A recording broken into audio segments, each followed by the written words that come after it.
마태복음 14장 22절에서 33절의 말씀을 가지고 예수님을 바라보자 라는 제목으로 하나님의 말씀을 전하고자 합니다. 제가 며칠 전에 찬양을 부르다가 제 마음에 깊은 울림이 있는 찬양을 발견했습니다. 여러분 잘 아는 찬양이실 텐데요. 물 위를 걷는 자라는 찬양입니다. 이번 주 수요일 날 우리가 함께 불렀던 찬양이기도 합니다. 그 가사를 보면 이런 가사들이 있어요. 주님 나를 부르시니 두려움 없이 배에서 나아가리라. 주님 나를 부르시니 주님 내게 오라시니 주님 보고 계시기에 의심치 않고 바다를 걸어가리라. 주님 보고 계시기에 이 깊은 바다가 반석이 되고 주님이 여기 계시기에 반석 위를 내가 걸어가리라. 주님이 여기 계시기에 저 거친 파도가 반석이 되고 주님 여기 계시기에 반석 위를 내가 걷습니다. 저는 이 가사를 보면서 제 마음속에 우리가 이런 삶을 살아야 되지 않겠는가라는 생각을 하게 되었습니다. 거친 파도와 또 그러한 인생의 어려운 고난 가운데 예수 그리스도를 바라보며 걸어가는 저와 여러분 삶이 되시기를 바랍니다. 거친 파도 위를 잠시지만 걸었고 예수님을 바라보며 걸어갔던 그 베드로의 그 고백이 저와 여러분의 고백이 되시기를 바랍니다. 우리가 살아가는 이 세상은 그렇게 쉽지 않은 것 같습니다. 여러 가지 예상치 못한 일들을 우리는 만날 때가 있지요. 그럴 때마다 우리는 이것을 통하여 하나님께서 나에게 어떠한 은혜를 주시려고 할까?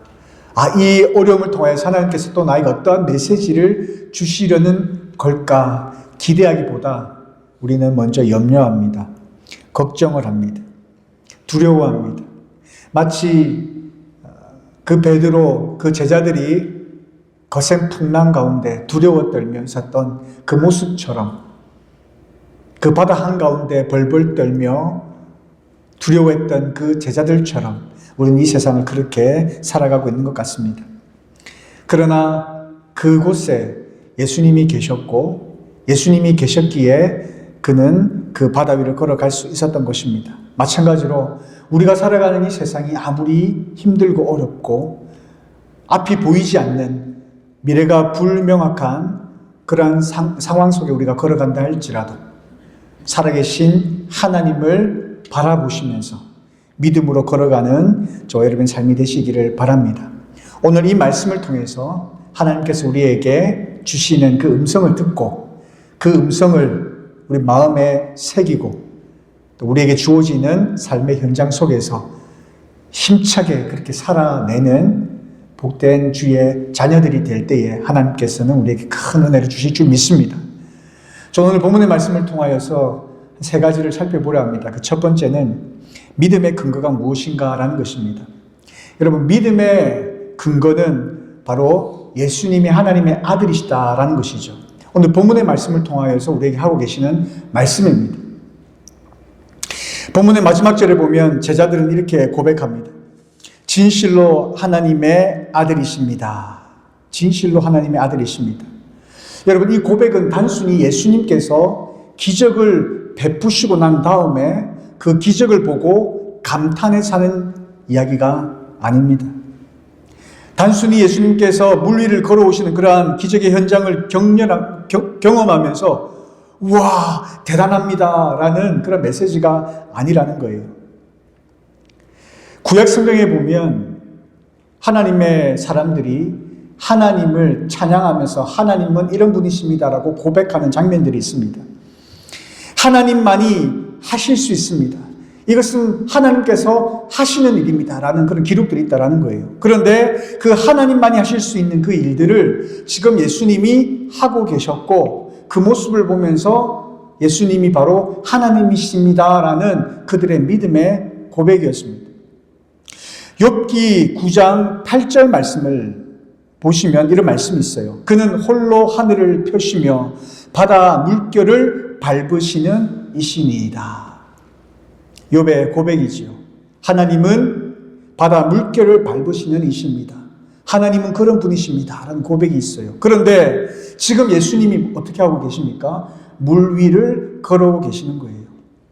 아마도 마태는 이 욥기 이 구절을 염두에 두고 바로 예수 그리스도의 정체성을, 바로 하나님의 아들이신 신적인 존재를 지금 말씀하고 있다는 거예요.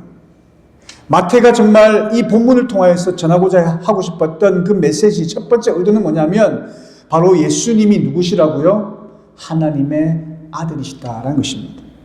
사실 성경 전체를 보면 예수님에 대해서 이야기를 합니다. 예수님의 이러한 신적인 부분, 그리고 완전한 인간적인 부분을 함께 이야기하는 모습들을 보게 됩니다.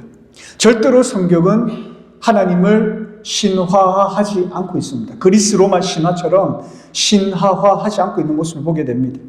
예수님은 완전한 인간이시고 예수님은 완전한 하나님이시다는 것을 함께 말씀하고 있어요. 이게 바로 복음이고요. 여기에 이 복음의 위대함이 있는 것입니다.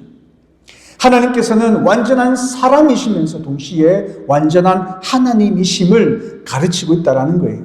예수님은 배고프셨어요. 예수님도 피곤하셨어요. 그리고 고난받으셨어요. 얼마나 힘들었으면 그 고난이 고스란히 성경 말씀에 그대로 기록되어 있는 모습들을 보게 됩니다. 동시에 예수님은 바다를 잠잠케 하셨고 물 위를 걸으셨고 또 죄를 사하셨고 죽음을 이기고 부활하셨습니다. 바로 그분이 우리의 믿음의 대상이 된다는 사실입니다. 예수님은 우리와 같이 완전한 인간이시기도 하지만 동시에 우리를 뛰어넘으시는 하나님이시기도 하신다라는 거예요. 예수님은 단순한 위인이 아니라 신화 속의 어떤 존재가 아니라 우리를 찾아오신 하나님, 바로 그 하나님이시다라는 말씀입니다. 이 고백이 왜 중요하냐면 바로 예수님이 우리의 중보자 되시기 때문에 그러한 거예요. 완전한 인간이시고 그리고 완전한 하나님이신 그 예수 그리스도만이 우리의 죄의 문제를 해결할 수 있는, 하나님과 우리 사이를 해결할 수 있는 유일한 분이시기 때문에 그러하다라는 거예요. 그래서 예수 그리스도가 하나님께로 갈 수 있는 쉬운 길이 아니라, 하나님께로 갈 수 있는 가장 좋은 길이 아니라 하나님께로 갈 수 있는 유일한 길이다라는 거예요. 그것을 성경은 우리에게 말씀하고 있고 오늘 본문은 그 예수님의 완전한 인성과 신성 가운데 완전한 신성을 강조하며 말씀하고 있는 부분이다라는 거예요. 예수님께서 오늘 본문에 뭐라고 하고 있냐면 나다 이렇게 말씀하세요. 두려워하지 말라. 나다. 에고 에이미, 그리그로 그렇게 되어 있습니다. 영어로는 I am입니다. 근데 이 말씀은 출애굽기 3장에 하나님께서 모세에게 내가 누구다라고 자기의 정체성을 밝히는 그 부분과 일치하는 모습을 보게 돼요. 하나님이 뭐라고 하셨습니까? I am who I am 이라고 하잖아요. 그렇죠? 그 말씀을 예수님께서 하고 계신다는 거예요. 예수님 자신도 지금 뭐라고 말씀하시냐면 내가 그다. 내가 바로 하나님이다. 예수님도 하나님의 아들이심을 그리고 하나님이심을 오늘 본문을 통하여 우리에게 말씀하고 있다는 것입니다. 믿음의 대상이 누구인가? 믿음의 대상이 누구인가? 이것이 굉장히 중요합니다. 내가 아무리 열심을 믿어도 중요치 않아요. 우리가 만약에 엉뚱한 대상을 믿고 있는다라고 한다면 아무 의미가 없다라는 겁니다. 그러나 내가 좀 부족하다 할지라도, 나의 믿음이 좀 부족하다 할지라도 우리의 믿음의 대상이 문제가 없다고 한다면, 완벽하다고 한다면 우리의 믿음이 조금 연약하다 할지라도 큰 문제가 없는 거예요. 우리가 누구를 믿는가? 우리가 믿는 그 믿음의 대상이 누구인가라는 것이 굉장히 중요하다는 것입니다. 오늘 본문의 말씀을 통하여 우리가 하시는 말씀은 뭐냐면 바로 우리가 믿는 예수 그리스도가 하나님의 아들이시요 우리의 중보자이시요 우리의 하나님이심을 말씀하고 있다는 사실입니다.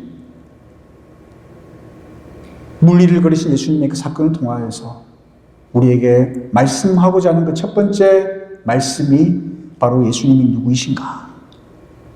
우리의 믿음의 대상에 대해서 말씀하고 있다는 겁니다. 두 번째는 우리의 믿음의 여정에 대해서 이야기하고 있습니다. 실수 속에서도 우리를 여전히 붙드시는 그런 예수님을 말씀하고 있어요. 오늘 본문에 보면 베드로는 예수님께 이렇게 요청합니다. 주님, 만일 주님이시라고 한다면 나를 명하여서 물 위를 걸어오게 하여 주옵소서. 담대하게 그렇게 시작했습니다. 호기롭게 그렇게 시작했습니다. 그건 얼마 지나지 않아서 눈앞에 펼쳐져 있는 바람과 파도들을 이렇게 보면서 두려움에 사로잡히게 됩니다.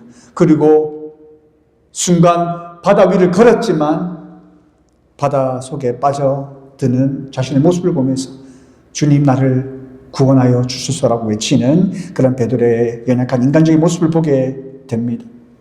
믿음으로 시작했지만, 믿음으로 당당하게 시작했지만 두려움 앞에 무너지는 이런 모습들이 오늘날 우리의 모습과 비슷하지 않는가, 좀 그렇게 생각해 봅니다. 그런데 여기 흥미로운 사실이 하나 있습니다. 예수님께서 물리를 걸으신 사건은 마태복음만 기록되어 있는 것이 아니라 마가복음과 요한복음에도 기록되어 있습니다. 거기에도 동일하게 예수님께서 물리를 걸으신 사건이 기록되어 있어요. 그런데 마태복음에만 베드로 사건이 기록되어 있다는 사실입니다. 마가복음과 요한복음에는 베드로의 사건이 빠져 있어요. 왜 마태는 베드로의 이러한 모습을 기록했을까? 그 의도가 무엇일까? 아마도 마태는 이 베드로의 모습을 통해서 제자가 되는 그 과정이 어떤 것인가를 전하고 싶었던 것 같아요. 자, 그렇게 생각한 이유는 마태복음을 우리가 읽어보면요, 제자 훈련이나 제자의 삶에 대한 관심이 많다는 것을 우리가 알 수가 있습니다. 5장에서 7장에 보면 산상수훈이 기록되어 있고요. 제자는 어떤 삶을 살아야 하는가, 하나님의 백성들은 어떤 삶을 살아가야 하는가에 대해 기록되어 있습니다. 그리고 10장에 보면 제자들을 파송하면서 훈련시키는 장면들, 그리고 18장에 보면 교회 공동체에 가르치는 그 가르침들을 통해서 하나님의 백성으로서, 예수 그리스도의 제자로서 우리는 어떠한 삶을 살아가야 하는가에 대해서 기록되어 있다라는 것입니다. 이 본문에서 마태는 베드로의 실수를 숨기지 않고 그대로 드러내고 있습니다. 그러나 이 베드로의 실수를 결코 조롱하려고 기록한 것이 아니라, 비판하려고 베드로의 이러한 실수를 기록한 것이 아니라, 제자의 삶이 어떠한 것인가, 하나님의 백성으로서 살아가는 그 삶의 여정이 어떠한 것인가를 보여주기 위해 기록했다라는 것입니다. 우리가 살아가는 그 믿음의 삶의 여정을 들여다보면 그렇습니다. 처음에는 믿음을 시작합니다. 그런데 그것이 오래 갑니까? 그렇지 못하거든요. 쉽게 넘어집니다. 그러나 다시 일어나는 거예요. 실수하지만 다시 일어나는 겁니다. 믿음 안에서 변화되어져 가는 겁니다. 훈련되어져 가는 겁니다. 그러면서 우리의 내적인 성장이 이루어지는 것이고, 그러한 과정을 마태는 이러한 베드로의 실수를 통해서 우리에게 말씀하고 있다라는 것입니다. 베드로를 한번 보십시오. 굉장히 인간적인 모습들을 보게 되지요. 베드로 안에 보면 믿음도 분명히 있었지만 그 가운데 의심도 있었음을, 그 믿음과 의심이 함께 공존하고 있다는 것을 우리가 보게 됐는데요. 베드로는 용기 있게 말했습니다. 나도 예수님처럼 무리를 걸어가게 하여 주옵소서. 그냥 배 위에 있으면 되는 거 아니겠습니까? 예수님께서 오고 계셨는데요. 그러면 배 위에서 예수님을 영접하면 되잖아요. 예수님을 바라보면서 믿음의 시작을 한 거예요. 믿음의 결단은 놀라운 것입니다. 아마 물 위를 걸은 유일한 사람이 베드로가 아닌가 저는 그렇게 생각합니다. 물 위를 걸었습니다. 그러나 순간 바람을 보고 세상의 환경들을 보고 마음이 약해지고 물속에 빠지기 시작합니다. 믿음도 있었지만 동시에 의심도 있었다라는 것입니다. 믿음으로 한 발을 내딛었지만 의심으로 인해서 그 물속에 빠져 들어가기 시작했다라는 것입니다. 여기서 가장 중요한 것은 뭐냐면요, 예수님께서 베드로에게 베드로가 물속에 빠졌다고 해서 정죄하지 않으셨다는 사실입니다.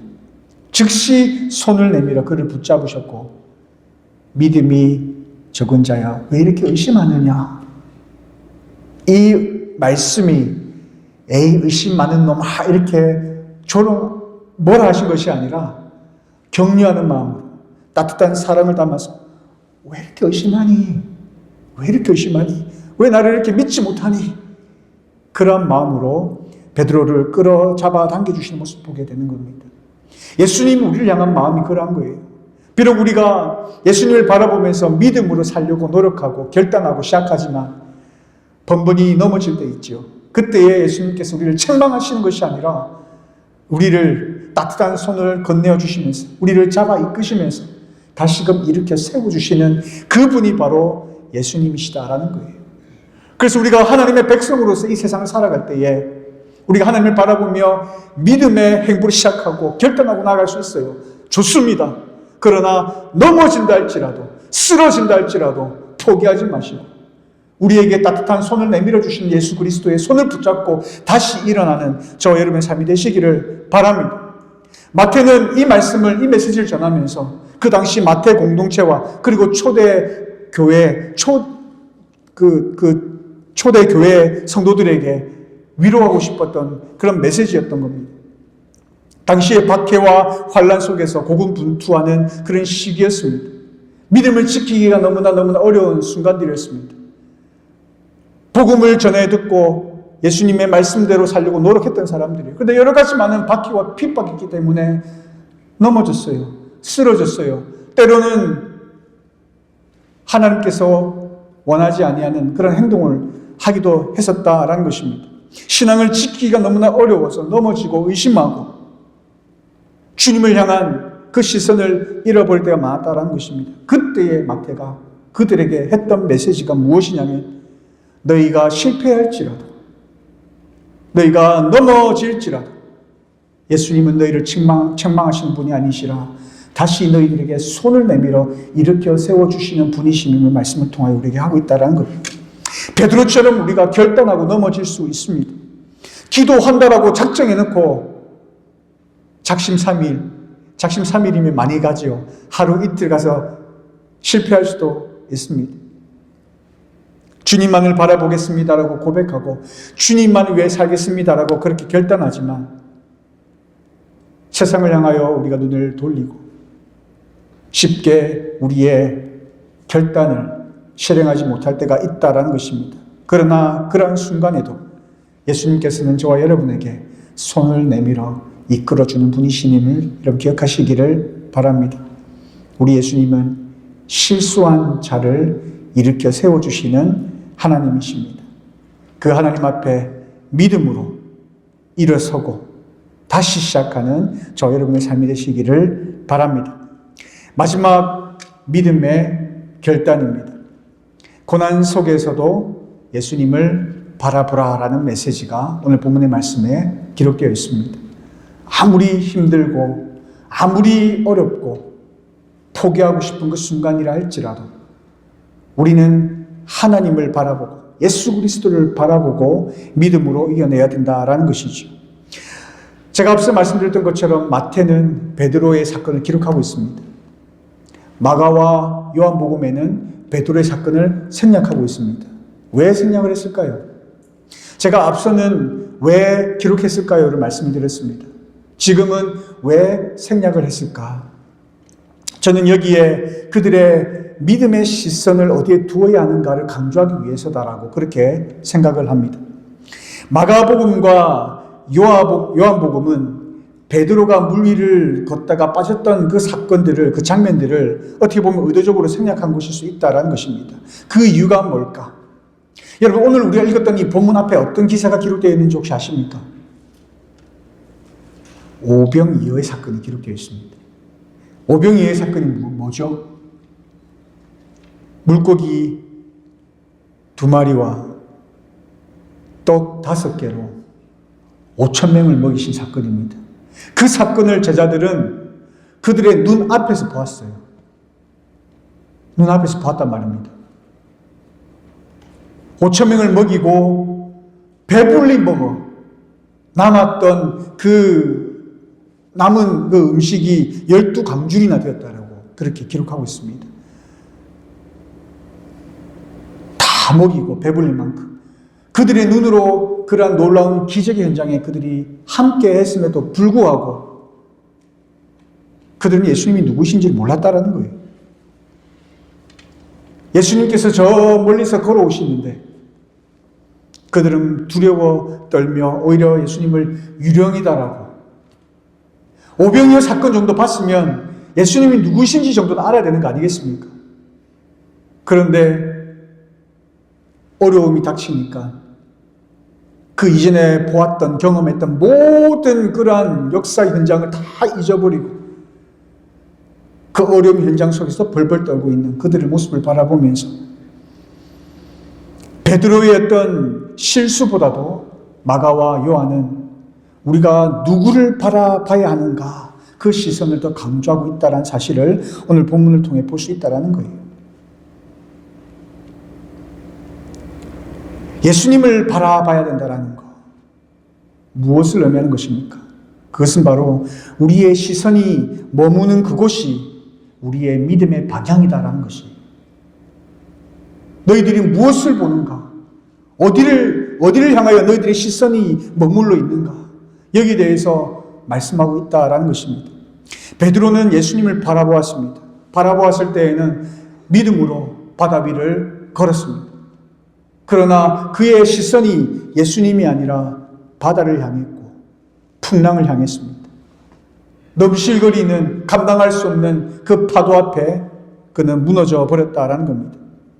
믿음은 어떤 감정이나 분위기가 아니라 우리의 시선의 대상에 의해서 결정된다는 사실을 여러분 기억하시기를 바랍니다.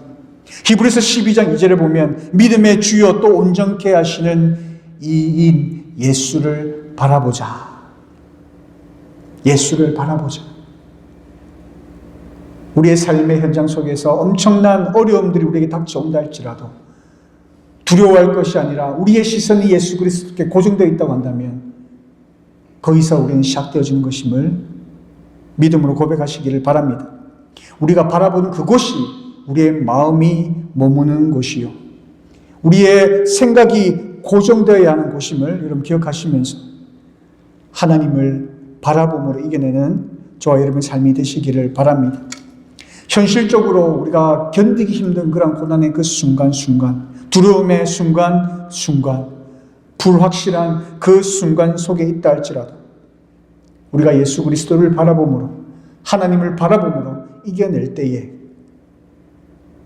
우리 가운데 간증할 수 있는 귀하고 복된 그 경험치가 쌓이는 겁니다. 어떠한 어려움이 닥쳐온다 할지라도 하나님께서 나를 통하여 어떤 일을 이루어 가실까를 기대할 수 있는 마음이 생기게 된다라는 것입니다. 그러하기에 우리는 날마다 믿음의 결단을 하며 살아야 합니다. 제가 말씀을 준비하면서 들었던 문구가 하나 있습니다. 그 문구가 너무나 저한테는 강력하게 왔는데 이걸 어떻게 표현해야 될지 모르겠어요. 그 문구가 뭐냐면 예수님께 인생을 건다라는 거예요. 우리 어떤 건다라는 게 굉장히 보면 강대상에서 쓸 수 있는 어떤 그런 내용은 아닌 것 같아요. 우리가 우리의 인생을 어디에 건다, 우리의 전부를, 우리의 생명을 건다라는 것. 그런데 이것을 우리가 하나님께 건다라고 생각할 때에, 예수 그리스도께 건다라고 생각할 때에 우리는 어떤 삶을 살아가야 할 것인가? 저는 그것이 믿음이라 생각을 합니다. 믿음은 우리가 볼 수 있는 것을 보는 것을 믿음이라고 하지 않습니다. 보지 않는 것, 보이지 않는 것, 불확실한 현실 속에서 확신을 가지고 바라보는 것, 그것이 믿음인 거예요. 우리에게 주어진 삶 얼마나 남아있을지 모르겠지만 여러분 무엇을 위하여 살아가려고 하십니까? 어디에 여러분의 시선을 두시며 살아가려고 하십니까? 오늘 하나님 앞에 결단하는 시간들이 되었으면 좋겠습니다. 나의 인생을 하나님 앞에 한번 걸어보는, 나의 전부를, 나의 생명을 하나님 앞에 걸고 살아보는 결단이 이루어지는 복된 시간이 되어지기를 바랍니다. 믿음은 계산이 아닙니다. 신뢰입니다. 믿음은 확신이 아니라 순종입니다. 믿음은 이해가 아니라 결단입니다. 예수님께서 오늘 우리에게 그렇게 말씀하고 계실지도 모르겠습니다. 오라.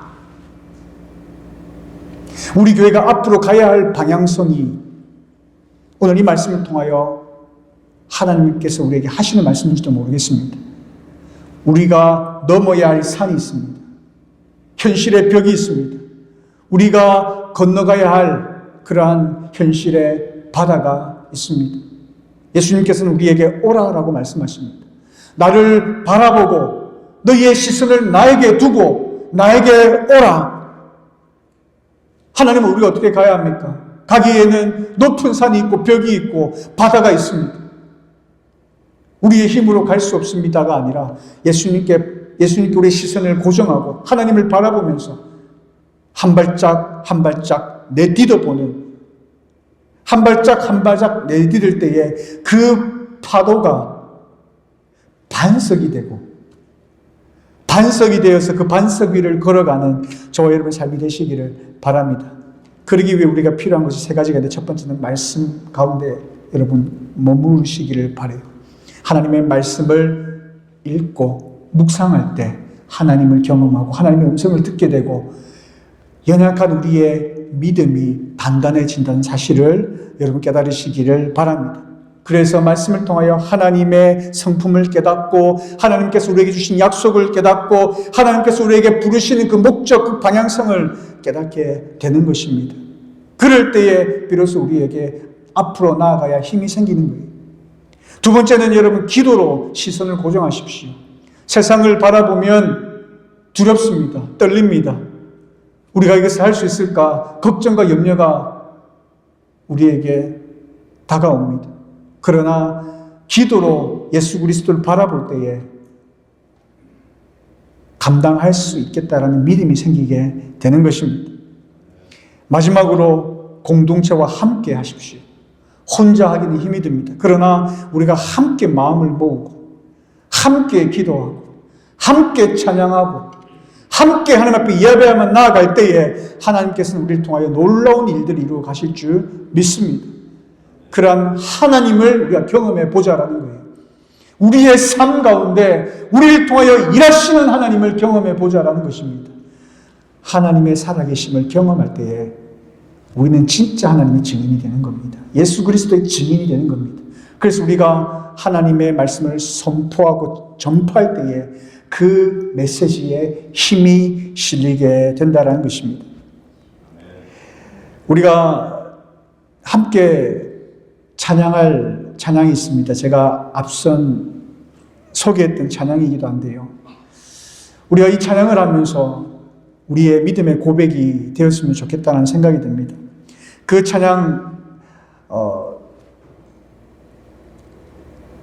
최근 찬양이기 때문에 따라 부르시기 힘들 수도 있어요. 그런데요, 우리가 가사를 조금 생각하면서 이 찬양을 부르면서 이 고백을 생각하시면서 우리가 지금 살아가는 그 삶의 현장이 마치 베드로와 제자들 앞에 놓여있는 그러한 상황과 같을지라도 두렵고 떨리는 그러한 상황과 그 어려운 그 순간들이 우리에게 다가와서 하루하루 삶이 불안해할지도 모르겠습니다만 그런 상황 속에 있다 할지라도 믿음으로 고백하고 우리의 시선을 하나님 앞에 바라보면서 고정시키고 파도와 그 바다가 반석이 되고 그 위를 내가 걷겠습니다라는 그러한 고백이 되어지는, 그런 고백을 하며 살아가는 그런 삶을 살아가겠다 결단하고 하나님 우리 가운데 저희 삶 가운데 한 역사하셔서 나를 통하여 이루시는 놀라운 하나님의 역사를 보길 소망합니다라는 그런 마음으로 찬양하셨으면 좋겠습니다. 모르시는 분들은 죄송하지만 가사라도 생각하시면서 음미하시면서 함께 찬양해 주시기를 바랍니다.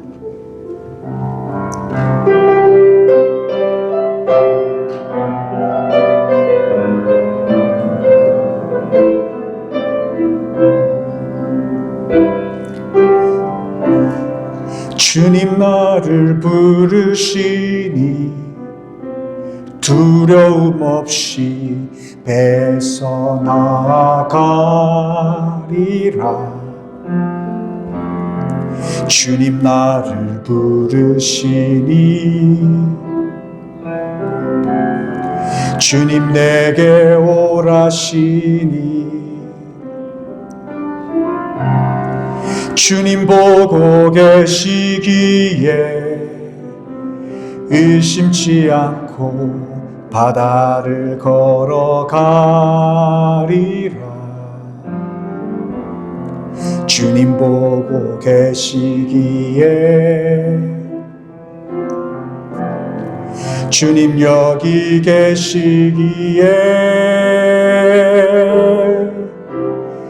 주님 여기 계시기에 이 깊은 바다가 반석이 되고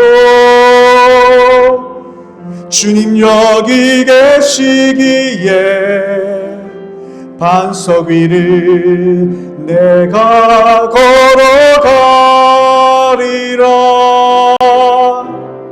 주님 여기 계시기에 저 거친 파도가 반석이 되고 주님 여기 계시기에 반석 위를 내가 걷습니다. 다시 한번 찬양합니다. 주님 나를 부르시니 두려움 없이 배에서 나가리라. 주님 나를 부르시니 주님 내게 오라시니 주님 보고 계시기에 의심치 않고 바다를 걸어가리라. 주님 보고 계시기에 주님 여기 계시기에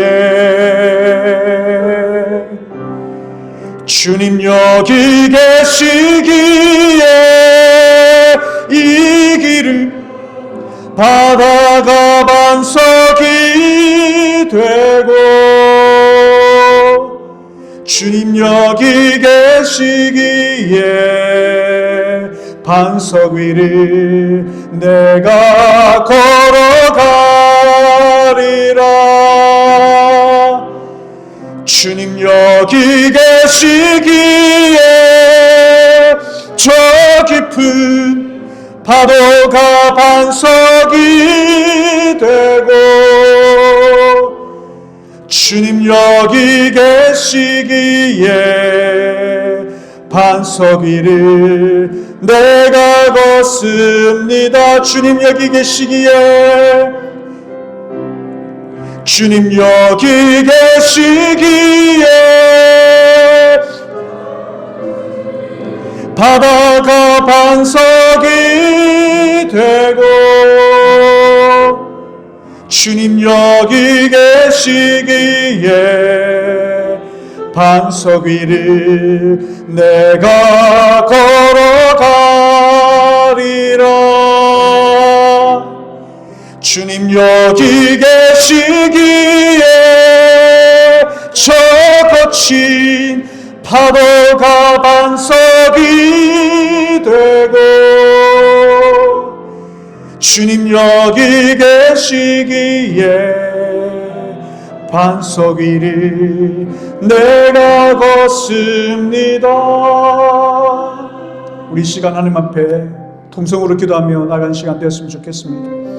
혹시 여러분 가운데 여러분 감당할 수 없는 여러 가지 문제로 인하여서 걱정하고 염려하며 힘들어하고 계신 분 계십니까? 하나님을 바라보시기를 바랍니다. 거친 파도, 깊은 바다가 반석이 되는 놀라운 역사를 여러분 보게 될 것입니다. 우리가 견딜 수 없는 어려운 그 환경이라 할지라도 우리는 예수 그리스도를 바라볼 때에 담대히 나아갈 수가 있고 그 어려운 환경을 극복할 수 있다는 사실을 여러분 기억하시고 믿음으로 결단하시고 믿음으로 고백하는 시간 되었으면 좋겠습니다. 이 시간 우리와 함께 기도할 때에 하나님을 바라보게 하여 주시고 나에게 주어진 여러 가지 환경 속에서 주시는 은혜로 말미암아 능히 감당하는 주의 백성 되게 하여 주옵소서. 내가 감당치 못할 일이라 할지라도 그렇게 보여준다 할지라도 하나님을 바라보며 능히 견디며 이겨낼 수 있다라고 고백하며 나가는 시간 되어지기를 간절히 원하고 소원하오니 하나님 나를 통하여 놀라운 역사를 이루어주시고 하나님의 살아계심을 나의 삶을 통하여 보여주옵소서라고 이 시간 믿음으로 고백하며 결단하며 나가는 시간 갖도록 하겠습니다. 기도하겠습니다. 살아계신 나의 아버지 하나님, 하나님의 은혜를 진심으로 감사를 드립니다. 아버지 하나님, 베드로와 같이 우리는 호기롭게 믿음을 가지고 시작하지만 여전히 무너지는 우리의 모습을 발견합니다. 세상의 여러 가지 힘든 어려움들, 하나님 여러 가지 우리가 감당하지 못하는 그러나 힘든 어려움들이 우리에게 닥쳐올 때마다 하나님, 우리는 너무나 쉽게 무너집니다. 너무나 쉽게 염려합니다. 하나님, 너무나 쉽게 넘어지며 좌절하며 실망합니다. 낙담합니다. 그러나 아버지 하나님, 다시 오늘 이 말씀을 통하여 일어서기를 소망합니다. 우리가 믿는 믿음의 대상이 누구인지를 분명히 기억하게 하시고, 비록 우리의 삶에 실패가 있을지라도 그 실패가 다시 일어서는 자리가 되는 우리의 믿음의 여정이 하나님의 백성의 그 제자들의 여정이 될 수 있음을 기억하게 하시고, 더 나아가 예수 그리스도를 바라봄으로 우리의 시선을 하나님 앞에 고정시킴으로 우리에게 주어진 여러 가지 상황 속에서 저 깊은 바다와 거친 파도라 할지라도 그것이 반석이 되어 그 반석 위를 걸어가는 우리의 믿음의 고백이 우리의 입술로 나타날 수 있도록 인도하여 주시옵기를 간절히 원하고 소원합니다. 아버지 하나님, 우리의 영적인 야성이 다 잃어버린 힘이 없는 그런 그리스도인의 삶을 살아가는 것이 아니라 이 세상을 살아갈 때에 능력 있는 하나님의 백성이요 살아계신 하나님을 믿고 나아가는 주의 거룩한 백성들로 하나님 살아가는 저들의 삶이 될 수 있도록 인도하여 주옵소서. 그래야 이 세상이 우리를 감히 감당치 못하는 주의 위대한 거룩한 백성으로 나아가는 저희들의 삶이 되어지기를 원하고 소원하오니, 우리를 통하여 하나님의 놀라우신 영광을 나타내 보여주시기를 원하며, 우리를 통하여 하나님의 나라가 세워지고 우리를 통하여 하나님의 나라가 확장되게 하여 주시옵소서. 우리를 사용하여 주옵소서. 우리의 교회를 통하여 하나님 영광을 나타내 보여주옵소서. 살아계신 아버지 하나님, 하나님 은혜를 감사합니다. 세상의 현실 앞에 무너질 수밖에 없는 연약한 저희들입니다. 그러나 하나님을 바라보며 우리에게 주어진 삶의 현장을 걸어가기를 소망합니다. 하나님의 위대한 주의 거룩한 백성들이요 종들이 그 어려운 현실 속에서도 하나님을 믿는 그 믿음으로 극복하며 이겨내었던 것처럼 우리 또한 우리에게 주어진 그 삶의 현장 속에서 하나님과 함께 걸어가게 하시고 우리를 세우시는 그 하나님 앞에서 다시금 일어서는 힘을 얻게 하시며 이 거친 파도가 저 깊은 바다가 반석이 되어 그 반석 위를 걸어가는 주의 위대한 종들 될 수 있도록 인도하여 주시옵소서. 예수님의 이름으로 기도드리옵나이다. 아멘.